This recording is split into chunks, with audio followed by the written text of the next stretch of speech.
Hi, everybody. I'm James, and welcome back to Storytime with James. Make sure you like, subscribe, and leave me a comment if you like. All right, this one is called "Farewell, Mr. Mr. Martin. Morton. Farewell, Mr. Morton." Okay.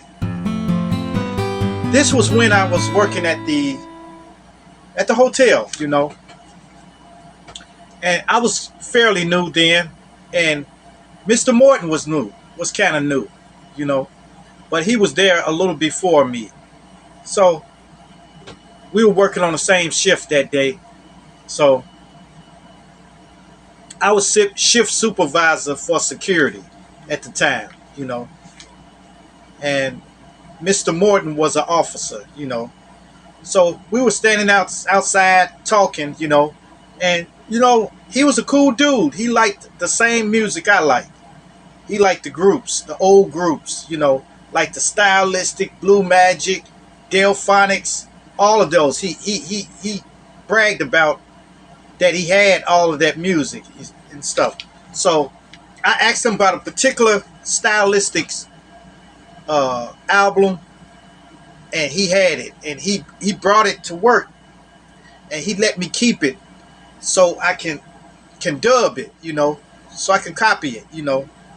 So I was out there thanking him, and then I went back in. I went in to make sure that everything was going smoothly. So I got on the radio, was calling people, asking them what they doing and stuff like that. Then all of a sudden, I was in there with the dispatcher, talking to the dispatcher, and I heard a radio say, it was like somebody pushed the button. And I said, what was that? What was that, man?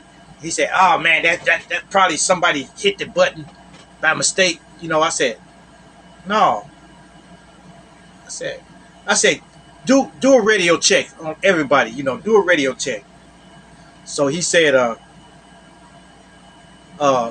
unit one, come in. They unit one said check. He said, okay.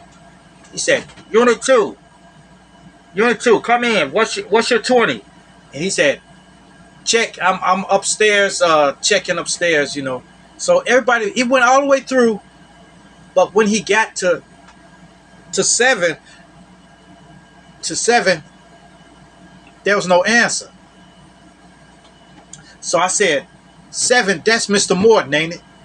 And he said, yeah, man, but ain't no telling. He probably ain't no telling. They hit their buttons all the time and stuff like that. I said, no. So I went outside to where the last place we were talking. We were standing there talking. That's the last place we were standing. And I looked around, and then I saw one of the bellmen come by. I said, you seen Mr. Martin? And he said, oh, I saw him running that way. I said, what was he running for? He said, he was chasing somebody. I don't know. So I started running that way. I was running that way too. And when I got to the corner, when I round the corner, I could see Mr. Morton fighting. They were fighting. And they both went to the ground. So I started running over there, and I got on my radio. I said, we need backup over here on the street over here. So when I told him that, I was in battle then. When I said we need backup here, I went to battle. And I was pump, and I was pummeling the guy. I was really putting it on him and hitting him and punching him, hitting him with my radio and everything. And this guy never blinked his eyes. Even though I was punching him in his eyes and stuff like that, he was dead stare. He was on something. So after that, then I had his arm twisted, and then 2 officers came up to me. And I thought they were MPD officers, because they had the same uniform on. So I said, get him, get him, get him. And they got the guy, and they didn't. I don't think none of them had any cuffs. So they was getting ready to escort him around there. And he broke away from them and took off, you know. So they started chasing him, and then I started helping Mr. Morton, you see. So I got him up. I said, hey, you okay? He said, man, I had him. Man. I had him. I said, that's cool. I said, you okay? He said, man, he broke my glasses. And I told him, I said, oh, that's okay. That's okay. We'll find him.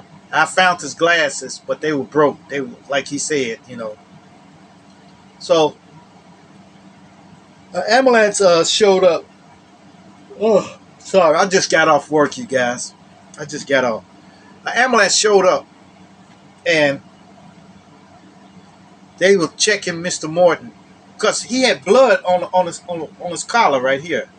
But I didn't see where no hits or nothing right there that he took. But when I was fighting the guy, he was swinging at me, and I was blocking. Pop, pop, pop, pop.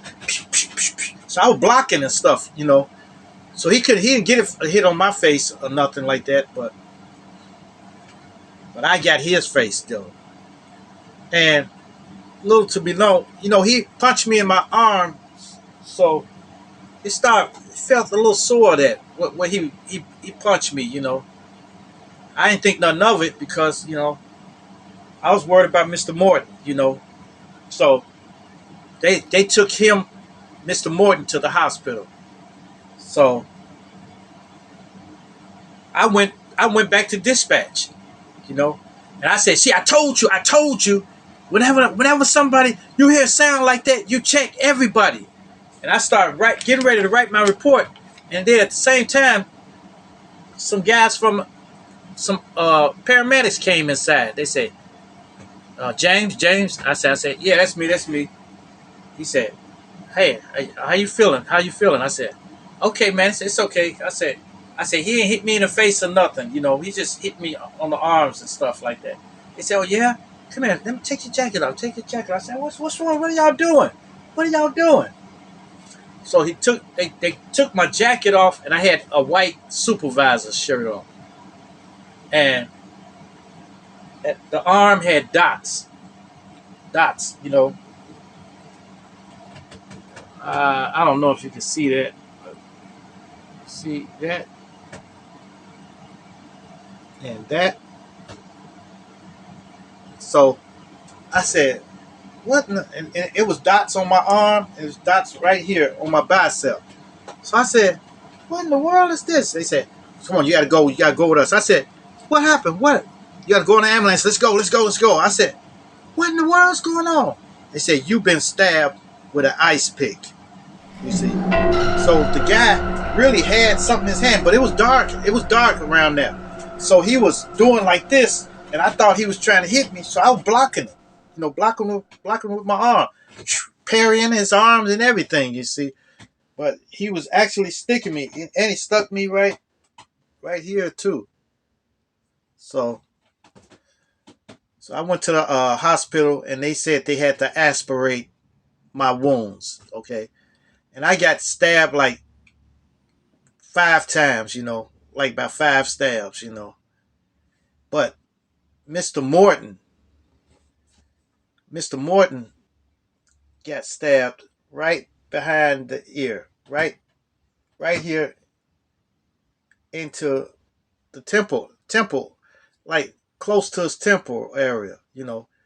And it got stuck right there, and it pierced his brain. When he stuck him right there. And Mr. Morton was still standing, you know, talking and stuff. So I walked up to him. I said, hey, what's up, man? And he had a bandage wrapped around his head. And he said, he broke my glasses. He kept saying that over and over. So I said, I said, you okay, man? He said, man, he broke my glasses. So I went inside and I told the nurse, I said, look, this guy is getting incoherent out here. He has a head injury. he's being incoherent. Could y'all please check him? Could you please check him? So they brought him in, and as soon as they laid him down on the bed, he started going into a seizure. Went into a seizure, and after the seizure, he went into a coma, and he never woke up from the coma. Never woke up. He laid in a coma for close to 2 years. Close to 2 years. He never regained consciousness. Never regained consciousness. And I was going to the hospital every day. Every day. Because I was like kind of traumatized at first. After that happened, I was like I had PTSD, I thought I had, that's what I thought I had, And a lot of doctors came and talked to me and stuff like that. So I knew that I had to get back on that horse, get back on that saddle, and if I didn't want to sink into it for real, Like, so I was feeling terrible, I had my arm bandaged up like this, had it in a sling and everything. So I don't know, man. But after that, 3 days later, I was back on the job. And everybody was looking at me like, you back already? I said, yes, I'm back. I'm ready. I'm not no little punk. I'm from Chicago. I'm from Chi-Town, okay? I'm from Chi-Town. And they said, okay. You want to work? And then I just started working. But after that, I became crazy, a crazy man. That's another story in itself, But I became, anybody came up to me and said something, it was over. It was over for them. It was over. It took me a long time to not be like that, because man, it's crazy, But R.I.P. Mr. Morton, And I still got his tape. I still got his tape. Still got it. And I refuse to throw it away. It was the Stylistics' greatest hits, And well, all right, you guys. Make sure you like, subscribe, and leave me a comment if you like.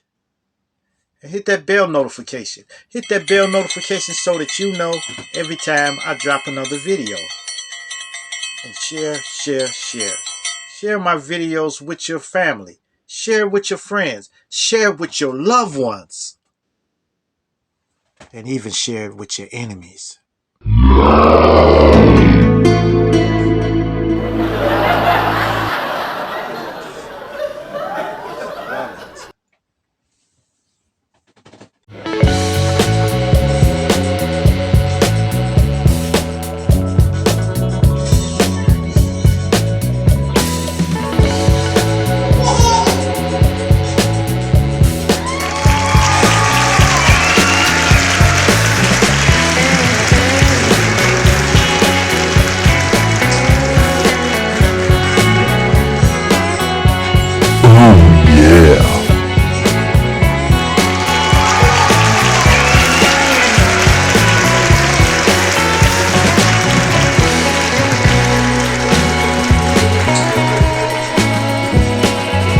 Oh my god.